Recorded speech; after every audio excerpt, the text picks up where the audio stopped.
Good afternoon. Thanks for joining us across the fence. I'm Fran Stoddard. The demonstrations taking place here in Vermont and across the country over racial injustice have restarted discussions and actions in the South to remove monuments and memorials to the Confederacy. In our state, a number of cities and towns have Civil War-era memorials that often bear the names of those who died. A couple of years ago, historian Howard Coffin took us across the state to see the monuments and commemorate the soldiers. Today, we revisit those stories with Howard.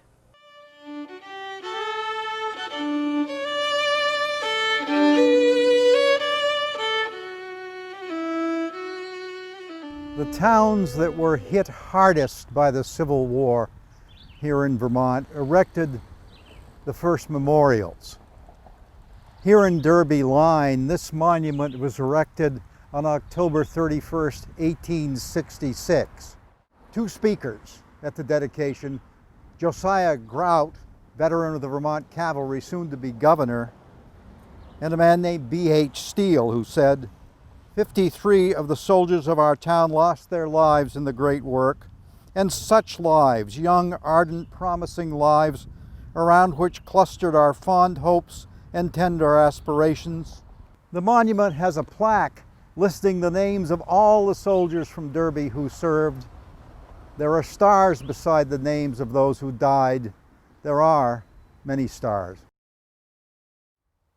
One of Vermont's most intricate Civil War memorials stands here on the green in Coventry, dedicated in 1912, and made not of stone, but of metal. It has the likenesses of George Dewey, the hero of Manila Bay, who won a Medal of Honor in the Civil War at Vicksburg, of Abraham Lincoln and George Garrison Stannard, heroes of Gettysburg, and of Ulysses Grant. It also has the names of major battles. And there's a quotation on this monument that I like. "'Tis a rough land of rock and stone and tree, where breathes no castle lord nor cabin slave, where thoughts and hands and tongues are free, and friends will find a welcome, foes a grave."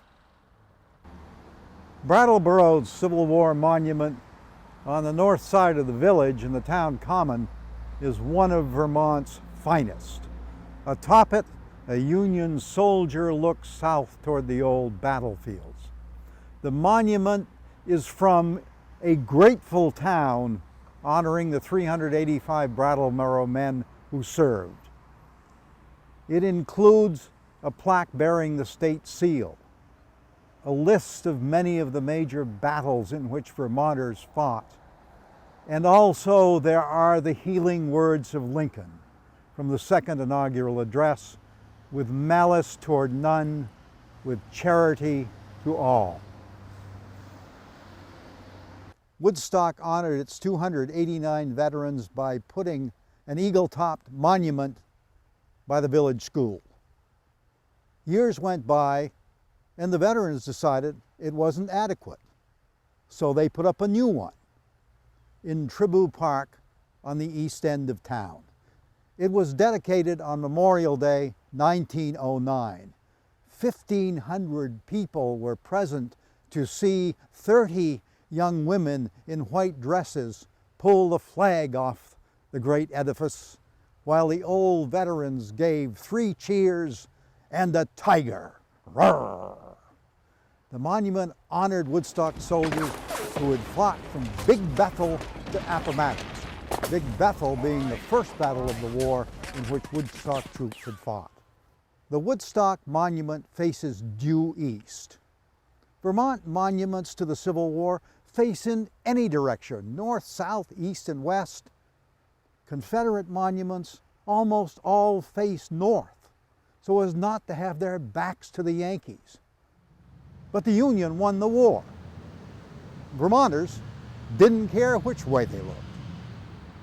You can find more historical stories with Howard on our website, uvm.edu/extension/ATFence. Our next segment explores the diversity of plant life in Vermont.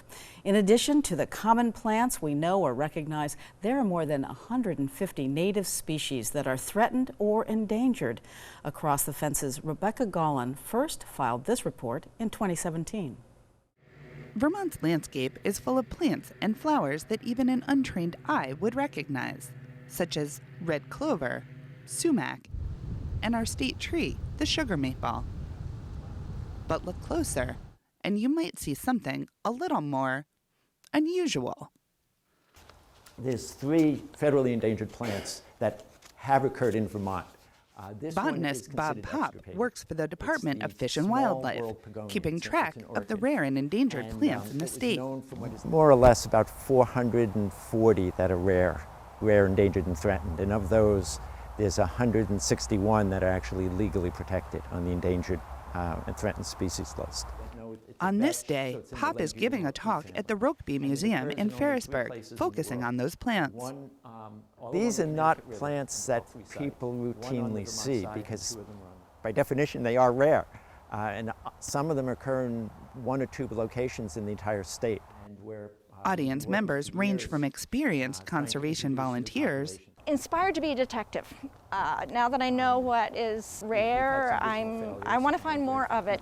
to interested outdoors enthusiasts. It would be a good feeling for many rock climbers if they could be out there also looking for habitats and rare plants. Charlotte resident Gray Beretta is an avid rock climber and wants to know more about identifying what he sees in the woods.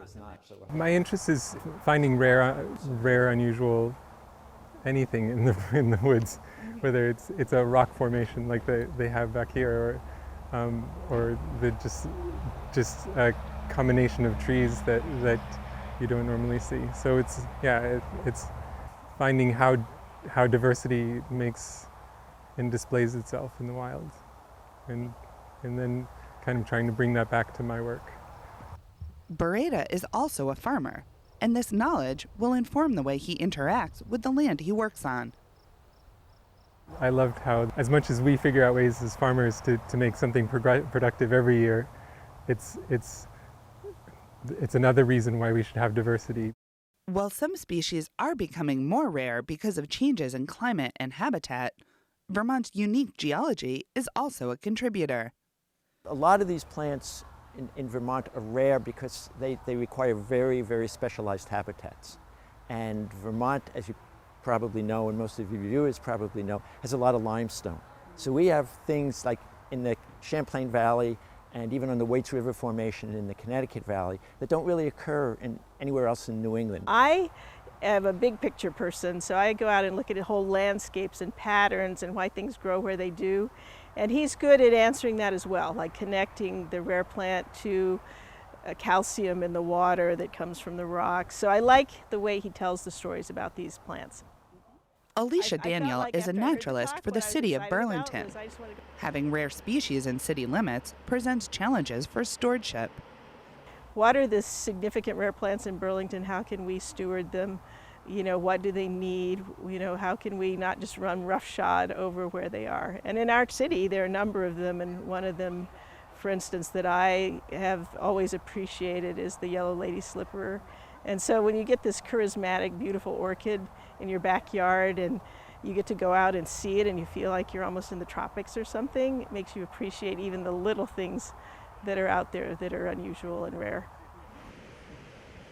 After the talk, Daniel and plant conservation volunteer Kate Cruzy showed me some examples of rare plants here in Burlington. Lake Champlain used to be connected to an ocean. We still have relict maritime plants around Lake Champlain. Cruzy and her fellow volunteers work around Vermont, helping Popp and his colleagues at the Department of Fish and Wildlife identify rare plants and collecting seeds. I've always been a plant geek my whole life and lived in various corners of Vermont. I work for the New England Wildflower Society as a plant conservation volunteer. And the state botanists, Bob being the senior state botanist, prioritizes what are the rare plant populations they want to confirm are still here in the state, or are they not still here. The species Cruzy looks for are extremely remote or haven't been seen for many years. And it's all about finding those natural communities and locations and understanding the natural communities that you see. And so I keep learning and honing those skills. Those are still new skills for me, but they're logical. If you get out there often, you start to see the patterns and know, oh, I have a good chance of finding that creamy vetchling here because this is the same habitat in which I found it before. And this is a very unusual habitat along freshwater in New England. You see it along ocean coasts, but it's kind of uncommon around lakes. So here we have it, and it's ideal for this particular rare plant. Cruzy and Daniel both admit that identifying rare plants can be tricky, even for those that, like them, have a lot of experience. Going to talks and field trips with experts like Pop helps stay on top of new discoveries. It's called the northeastern bulrush because it's pretty much endemic to the northeast. We do get reports from the public, like amateurs, and we made some great discoveries from just interested amateurs and things who thought they saw something, and in some cases it turns out to be right. And that's kind of awesome. He showed us that extremely rare plant that someone found along the shores of Lake Champlain, and it's just exciting. It's exciting. Here's something no one saw for 100 years, and then someone found it again.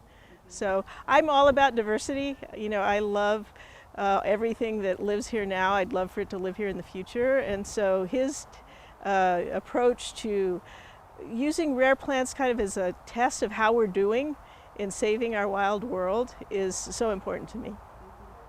While many of the plants that are rare in Vermont may be common somewhere outside of the state, Pop says that's not a reason to stop paying attention to what's going on here.